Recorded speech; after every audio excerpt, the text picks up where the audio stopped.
నమస్కారం ఎస్సీఎన్ వార్తల్లోకి స్వాగతం. ముందుగా ముఖ్యాంశాలు.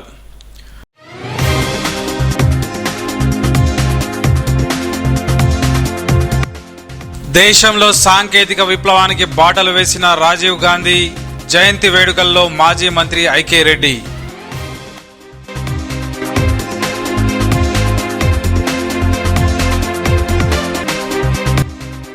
కార్మికులకు చట్టబద్ధమైన కనీస వేతనాలు అమలు చేయాలి.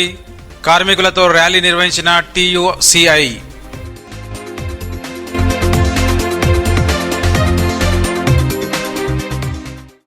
దేశంలో కంప్యూటర్ సాంకేతిక విప్లవానికి పునాదులను వేసిన రాజీవ్ గాంధీ చిరస్మరణీయులని మాజీ మంత్రి అలోలా ఇంద్రకరెడ్డి అన్నారు.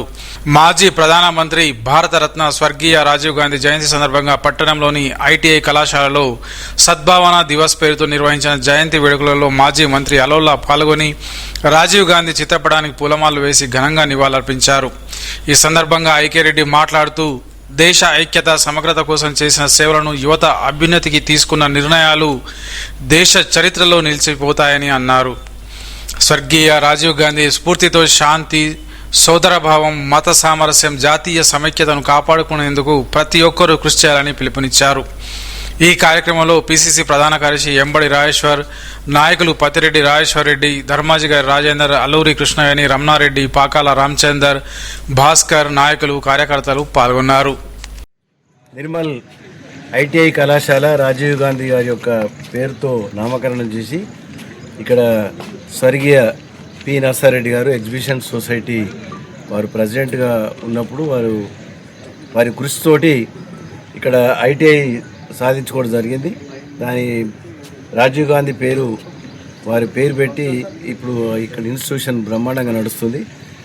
మరి రాజీవ్ గాంధీ దేశ ప్రధానిగా పైలట్గా ఉండి సోనియా గాంధీ గారిని వివాహం ఆడి రాజీవ్ గాంధీ గారు మరి భారతదేశంలో ఒక టెక్నాలజీ తీసుకొచ్చి గ్రామ స్వరాజ్యం రావాలని మహాత్మా గాంధీ కన్నటువంటి కలలను సాకారం చేయడానికి ప్రయత్నం చేసినటువంటి మొదటి వ్యక్తి రాజీవ్ గాంధీ గారు.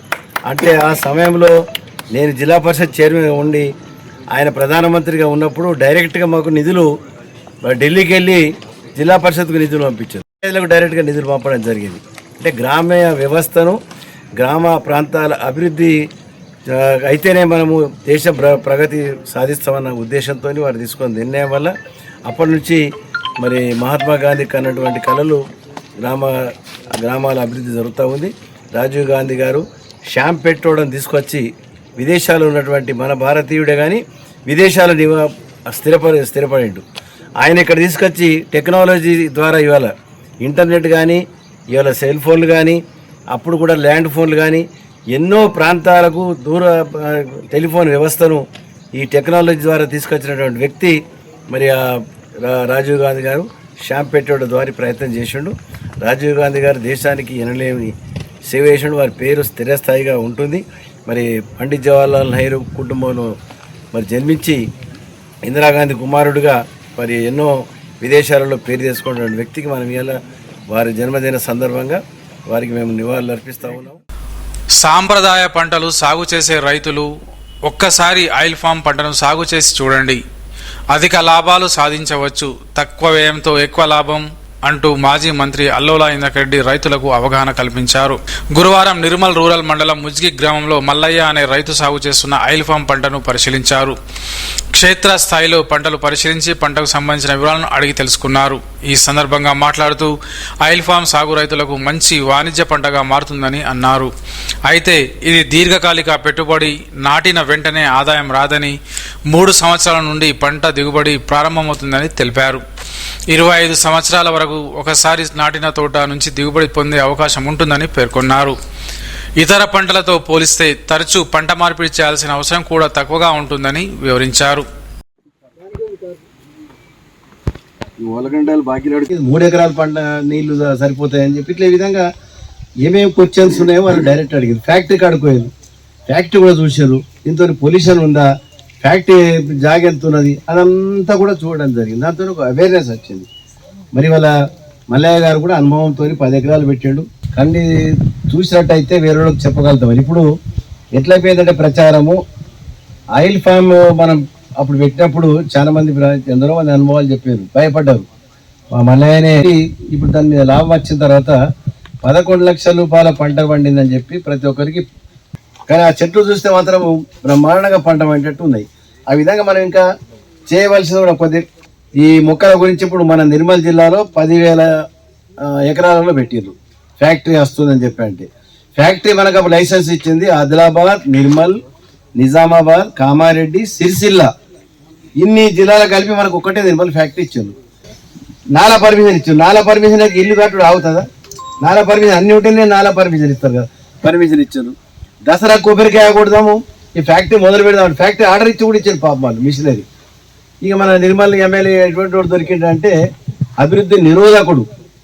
అభివృద్ధి నిరోధకుడు అంటే మనం ఎక్కడ అభివృద్ధి కనబడితే వాళ్ళ కండాలు ఏమో చీకట్లు కనబడుతున్నట్టు కనబడుతుంది వాళ్ళకు. అటువంటి వ్యక్తి దొరికిండు కాబట్టి ఆ ఫ్యాక్టరీ ఉంటే ఈ దసరాకి ఇనాగ్రేషన్ ఉంది ఈ సంవత్సరం.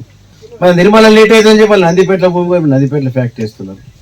మనకి ప్రీ యూనిక్ కంపెనీ వాళ్ళు ఈ ఫ్యాక్టరీ వాళ్ళు తీసుకున్నారు. అప్పుడు అలాట్మెంట్ వాళ్ళకి వేసిండ్రు. ఇప్పుడు ఏదో రకంగా రోజు వాళ్ళతో దినం తప్పి దినం మాట్లాడుతున్నాము. మా నిర్మల్ ఏరియాకు మీరు లైసెన్స్ తీసుకున్నారు, ఫ్యాక్టరీ పెట్టాలా, ఎక్కడ పెడతారో పెట్టండి అని చెప్పండి. పాకపాట అంటే పాకపాటలే కాదు, ఇంకెక్కడ అనువైనటువంటి ప్లేస్ ఉంటుంది చూడమని దానికోసం ప్రయత్నం చేద్దాము. సమాజంలో మన ఎంబడ మంది బాగుండి దీనికోసం కొట్లాడుతున్నారంటే ఏ గవర్నమెంట్ అయినా దిగస్తుంది, ఏ నాయకుడైనా దిగేస్తాడు. మన దగ్గర మనం యూనిటీ కానప్పుడు ఏది కూడా కాదు. ఇప్పుడు ఇది ఆయిల్ ఫామ్ అనేది మీ అందరి అనుభవం చూసినట్టయితే ఇది 30 ఏళ్ళు ఉంటుంది. మనకు 30 ఏళ్ళు ఉండేదానికి మనం కొద్దిగా కష్టపడితే ఆర్థికంగా బలపడే రకంగా ఉంది. కొద్దిగా మేనత్ ఎక్కువ చేస్తే కూడా మంచిగా ఉంది. ప్రతి ఒక్కరు మొదటి టాక్ వెళ్ళిపోయి అందరు కూడా మేము ఆయిల్ ఫామ్ పెట్టకపోతే అని బాగా మంది ఇప్పుడు డీడీలు గట్టి రాయించుకుంటున్నారు. నేను దాదాపు 30 ఏళ్ళు అయితే అది వ్యవసాయం చేయబట్టి మలేషియా దేశం సుఖపోయినా, మలేషియా దేశంలో పామ్ ఆయిల్ చూసిన, అక్కడ చాలా మంచి పంట. నేను అక్కడ చూసే దీన్ని మంచి పంటను అక్కడ పనిచేసిన కాబట్టి మంచి పంట అని ఖమ్మం అసరావుపేట సుఖపోయినా, ఖమ్మం పోయినా ఆడ సుఖ చూసిన 20 ఎకరాలు ఉంటుంది. 20 ఎకరాల్లో 10 ఎకరాలు ఆయిల్ పామ్ నాటిన ఖమ్మంలో చూసి. ఎందరూ ఓళ్ళన్నా కానీ మా ఊళ్ళు ఇది ఎందుకు పెట్టుకున్నారా పరికంప మున్రు అవి ఇవి అన్న సుఖ నేను ఓళ్ళని పట్టించుకోలేదు. అయినా దాంట్లో మక్క పంట తీసిన, పసి పంట తీసిన, సమానం తీసిన, 3 సంవత్సరాలు తీసిన, 3 సంవత్సరాలు తీసిన, 4వ సంవత్సరం విడిసపెట్టేసిన. ఇది చాలా మంచి పంట. 2 లక్షల రూపాయలు వస్తున్నాయి. 15 రోజులకు ఒకసారి కటింగ్ చేస్తున్నా. 4 టన్నుల 80 కిలోలు, 70 కిలోలు, 3 టన్నుల చిల్లర వస్తున్నది. ఈ నెల దాకా కంటిన్యూస్ వస్తున్నది. ఈ నెలలో కొంచెం డౌన్ ఉంటుంది. 11 నెలలు కంటిన్యూస్ వస్తుంది. 1 నెలలో డౌన్ ఉంటుంది. 2000 సుఖ 2 ట్రాలీలకు ఎక్కెళ్తలేవు. నేను సుఖ వాళ్ళ పొలం పండిస్తున్న 6 ఎకరాలు ఉన్నది. అది సుఖ 2 ట్రాలీలు సుఖెళ్తలేవు మంచిగా పండించినోడికి. అందుకోసమే మన రైతులకు ఇప్పుడు మందులు కానీ అన్ని ఇబ్బందులు అవుతున్నాయి. ఆడికి కావోయే కాలంలో నేను పామాయిల్ పెట్టేటప్పుడు 12,000 అగ్రిమెంటే ఉండే ప్రభుత్వం ఇచ్చింది. 12,000కే పెట్టిన, డబుల్ అయింది ఇవాళ. ఆనాడు మేము పెట్టిన వాళ్ళ మీద 12,000 అనుకుని పెట్టినాము. మీరు ఇవాళ ఓళ్ళైనా కానీ ముందటికి వచ్చి దీన్ని పెట్టుకుంటే మీరు ఇవాళ భూమి మీద పెట్టి ఇడిస పెడతారు అనుకో. నా వయసు ఉన్న వాళ్ళు అలా కొడుకు లేకుంటే అలా మనమడన్నా కానీ యాద్ చేయగలుగుతాడు దీన్ని. మనము ఇడ్లీ చేసుకున్నా నూనె నెగాల, కూర అనుకున్నా నూనె నెగాల, ఏది లేదు నూనె లేదు మనకు. రెండవది మన దేశంలో ఇది ఇంకా అనుకూలంగా సరిపోయిన అయినా సుఖ వేరే కంట్రీస్ పంపచ్చు. మనకు పెట్రోల్ వస్తలేదా, డీజిల్ వస్తలేదా, ఆ రకం పంపే ఆయిల్. ఐక్యరెడ్డి సార్ పోయినప్పుడు మా మల్లయ్యని ఆ ఖమ్మం పంపించిన చూసి వచ్చిండు చెట్లని. నేను నమ్మలేను. మరి నేను కూడా పోయిన పని సార్ నన్ను తోలేసిండు. అయితే అక్కడ చాలా మంచిగా ఉన్నాయి సార్ చెట్లు. అక్కడికి వెళ్ళి వచ్చినాక మేము ఇక్కడ నేను పెట్టాలని పెట్టుకున్నాం. 11 బిగాలు పెట్టాం సార్. చెట్లు బాగా మంచి. అయితే డ్రిప్పు నీళ్ళు మంచిగా ఉండాలా. చెట్లు మన పిల్లలు ఎట్లా పెంచుతామో చెట్లను అట్లా పెంచాలి. అన్ని మంచి చాలా మంచిగా ఉన్నాయి సార్ చెట్లు. మీరు కూడా ఎక్కడన్నా పెట్టని వాళ్ళు పెట్టాలా, భయపడద్దు. మా ఊళ్ళో ఏమన్నారు, ఇవి ఏం చెట్లు ఇట్లా పెడుతున్నారు అన్నారు. పని సార్ ఏమన్నారు, అమ్మా నీకే బాగా పెట్టు, ఇవి బాగా మంచి పైసలు వస్తాయి, నువ్వు బాధపడకు అన్నాడు సార్. పని సార్ మంచి భూమి పెడుతున్నావు, ఖరాబ్ చేస్తున్నావు అని అన్నారు సార్. ఊరు అనగానే భయపడ్డా. కానీ మరోసారి అయితే నాకు ధైర్యం చెప్పిండు. సారంగాపూర్ మండల కేంద్రం పట్టణం లాంటి సెంట్రల్ లైటింగ్ సిస్టమ్ హంగులతో ముప్పించనుంది.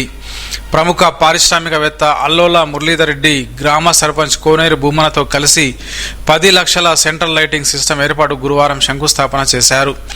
ఈ కార్యక్రమంలో అడల్లి సర్పంచ్ దండు సాయన, సామల వీరయ్య, ఉప సర్పంచ్ కృష్ణారెడ్డి, కార్యదర్శి చైతన్య తదితరులు పాల్గొన్నారు. పాలిటెక్నిక్ విద్యార్థుల భవిష్యత్తు రాష్ట్ర ప్రభుత్వం ఆటలాడొద్దని ఎస్ఎఫ్ఐ జిల్లా కన్వీనర్ దిగంబర్ సూచించారు. నిర్మల్ పట్టణంలోని పాలిటెక్నిక్ కళాశాల ముందు గురువారం విద్యార్థులు కలిసి ధర్నా నిర్వహించారు. కళాశాలలోని డిప్లొమా కోర్సులను ఐటీఐ, ఏటీసీలతో అనుసంధానం చేయాలన్న నిర్ణయాన్ని వెనక్కి తీసుకోవాలని హెచ్చరించారు. ఇందుకోసం జారీ చేసిన జీవో 97ను కూడా రద్దు చేయాలని డిమాండ్ చేశారు. ప్రభుత్వం ఇకనైనా విలీనం అనే ప్రక్రియను మానుకోవాలని, లేని పక్షంలో ఆందోళనను ఉధృతం చేస్తామని హెచ్చరించారు. ఈ కార్యక్రమంలో విద్యార్థులు పెద్ద సంఖ్యలో పాల్గొన్నారు. కార్మికులకు చట్టబద్ధమైన కనీస వేతనాన్ని తక్షణమే అమలు చేయాలని టీయూసీఐ రాష్ట్ర ఉపాధ్యక్షులు రాజన్న అన్నారు.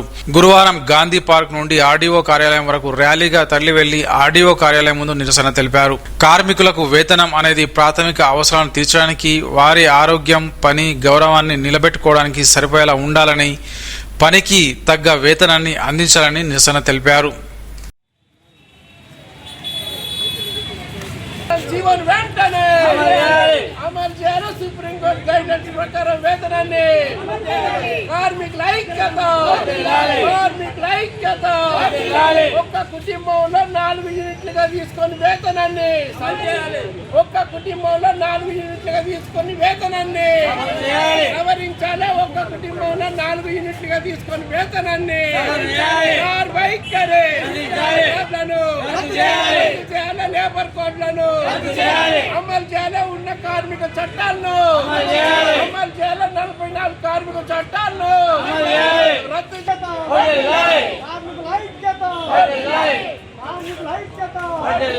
కనీస వేతనాల అమలును చేయాలి. కనీస వేతనాల జీవో అమలును 15వ ఇండియన్ లేబర్ కాన్ఫరెన్స్ ప్రకారం 1957 ప్రకారము, అలాగే సుప్రీంకోర్టు సమాన పనికి సమాన వేతనం ప్రకారంగా కూడా 39,773 రూపాయలు జీవో 73 రూపాయల జీవో వేతనాలు సవరించాలని చెప్పేసి చెప్తా ఉన్నాయి. కానీ ఇలా కార్మికుల పరిస్థితి కేవలము అర్ధాకలితో అలమటిస్తూ ఉన్నారు. ఒక కుటుంబం అంటే అక్రైడ్ సంస్థ నిర్వహించింది ఏంటంటే, ఐఎల్ఓ లేబర్ ఇంటర్నేషనల్ లేబర్ నిర్ణయించింది, అక్రైడ్ సంస్థ నిర్ణయించింది కూడా దాదాపు 39,000 చిల్లర జీతం ఉండాలని చెప్తా ఉన్నారు. కానీ రాష్ట్రంలో సంఘటిత అసంఘటిత రంగంలో పనిచేస్తున్నటువంటి కార్మికులు చాలని వేతనాలతోటి దిక్కుదేశని పరిస్థితుల్లో ఉన్న హక్కులు అమలు కాకుండా, పిఎఫ్ లేకుండా, పని భద్రత లేకుండా, పని గ్యారంటీ లేకుండా అనేక సతమతమవుతూ ఉంటే కేవలము ఇవాళ 2016లో సుప్రీంకోర్టు సమాన పనికి సమాన వేతనం అని ఇచ్చింది. ఒక ప్రభుత్వ ఉద్యోగి 1,00,000 రూపాయల జీతంతో ఉంటే ఒక ప్రైవేట్ కార్మికుడు కేవలం 10,000 రూపాయలతోటి జీవనం గడుపుతూ ఉన్నాడు, కేవలం 7,000 రూపాయలతోటి జీవనం గడుపుతున్నాడు. ఇలాంటి 7,000 ఎలాంటి సరిపోదని చెప్పేసి ఇవాళ అక్రైడ్ సంస్థ ఒకటి నిర్వహించింది. భార్య, భర్త, 2 పిల్లలు, అలా ముసలి తల్లిదండ్రి, అలాగే ఇంటి కిరాయి, కరెంటు బిల్లులతో చూస్తే కూడా ఏమాత్రం ఇప్పుడు ఇస్తున్నటువంటి వేతనాలు సరిపోవడం లేదు. కాబట్టి వేతనాలు, కనీస వేతనాలు ప్రభుత్వం ఇప్పుడు 73 జీవోలు, షెడ్యూల్డ్ జీవోలు రాష్ట్ర ప్రభుత్వం సవరించింది. బీడీ కార్మికుల కనీస వేతనాలు కానీ రాష్ట్రంలో కానీ ప్రతి 5 సంవత్సరాలకు ఒకసారి కనీస వేతనాలు సవరించాలని చెప్పేసి ప్రభుత్వాలు రూల్ ఉన్నప్పటికీ కూడా వాటిని విస్మరిస్తూ ఉన్నది. కాబట్టి వెంటనే కేంద్ర ప్రభుత్వం నిర్ణయించిన ప్రకారంగా కూడా 26,000, అలాగే అక్రైడ్ సుప్రీంకోర్టు డైరెక్షన్ ప్రకారం కూడా 35,000 రూపాయలు, 39,000 చిల్లర ఉండాలని చెప్పి అంటూ ఉన్నది. వెంటనే ఈ జీవోలు సవరించి కార్మికులకు న్యాయం చేయాలని చెప్పేసి టీయూసీఐ డిమాండ్. నల్గొండ జిల్లాలో ఓ ప్రైవేట్ పాఠశాల ప్రిన్సిపాల్ను విద్యార్థులు హత్య చేయడాన్ని నిర్మల్ జిల్లా గుర్తింపు పొందిన పాఠశాల యాజమాన్య సంఘం, టీపీటీఎఫ్ నిర్మల్ జిల్లా శాఖలు తీవ్రంగా ఖండించాయి. ఈ ఘటనను నిరసిస్తూ శుక్రవారం ప్రైవేట్ పాఠశాలల బంద్ పాటిస్తున్నట్లు ట్రస్మా జిల్లా అధ్యక్షులు వెంకటేశ్వరరావు, ప్రధాన కార్యదర్శి గంగన్న, ప్రైవేట్ టీచర్స్ ఫోరం అధ్యక్షులు షేక్ అన్సాలు వేర్వేరు ప్రకటనలో తెలిపారు. సభ్య సమాజం సిగ్గుపడేలా జరిగిన ఈ ఘటనను ప్రతి ఒక్కరూ ఖండించాలని కోరారు. శుక్రవారం చేపట్టే బంద్కు అందరూ సహకరించాలని కోరారు. దీపావళి వెబ్ సిరీస్ ను ప్రజలు ఆదరించాలని చలనచిత్ర టీవీ కళాకారుల సంఘం అధ్యక్షులు కోటగిరి నర్సయ్య కోరారు. గురువారం నిర్మల్ ప్రెస్ క్లబ్ లో వెబ్ సిరీస్ కు సంబంధించిన పోస్టులను విడుదల చేశారు. ఈ సందర్భంగా మాట్లాడుతూ జిల్లాలోని ప్రకృతి అందాలు, చారిత్రక కట్టడాలు, ప్రముఖుల పర్యాటక ప్రాంతాలను ఈ సిరీస్ లో చిత్రీకరణకు వినియోగిస్తున్నట్లు తెలిపారు. చిత్రీకరణ విజయవంతానికి సహకరించాలని కోరారు. ఈ కార్యక్రమంలో సంఘం ప్రధాన కార్యదర్శి రవీందర్, రాజన్న, కమలాకర్, అనిల్ కుమార్ పాల్గొన్నారు. సారంగపూర్ మండలం నాగపూర్ నూతన గ్రామ పంచాయతీ భవన నిర్మాణానికి ఆ గ్రామ సర్పంచ్ జాదవ్ లలితాబాయి కైలాస్ శంకుస్థాపన చేశారు. ఈ కార్యక్రమంలో ఉప సర్పంచ్ రాథోడ్ లాల్ సింగ్, నాయకులు జాదవ్ ప్రకాష్, బుల్లోజీ నర్సయ్య, కార్యదర్శి మహేష్ తదితరులు పాల్గొన్నారు. పట్టణంలోని మహాత్మా జ్యోతి బాపులే బాలుర పాఠశాలలో గురువారం హెచ్ఐవి ఎయిడ్స్ డ్రగ్స్ పై అవగాహన కల్పించారు. ఈ సందర్భంగా principal doctor K Jeevan Kumar, ICTC counsellor Yellesh, SKS manager భోజనలు మాట్లాడుతూ డ్రగ్స్ వినియోగం వల్ల కలిగే అనర్థాల గురించి విద్యార్థులకు వివరించారు. ఈ కార్యక్రమంలో ఓఆర్డబ్ల్యూ రోజా, ప్రశాంత్, ఉపాధ్యాయులు, విద్యార్థులు పాల్గొన్నారు. వార్తలు ముగించే ముందు ముఖ్యాంశాలు మరోసారి.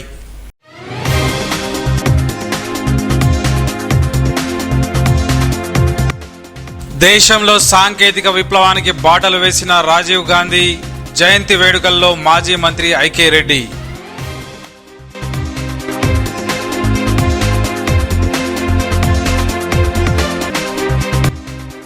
కార్మికులకు చట్టబద్ధమైన కనీస వేతనాలు అమలు చేయాలి.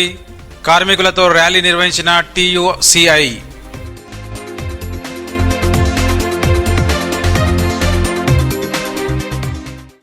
ఈ వార్తలు ఇంతటితో సమాప్తం. తిరిగి రేపు ఇదే వేళ కలుసుకుందాం. అంతవరకు సెలవు. నమస్కారం.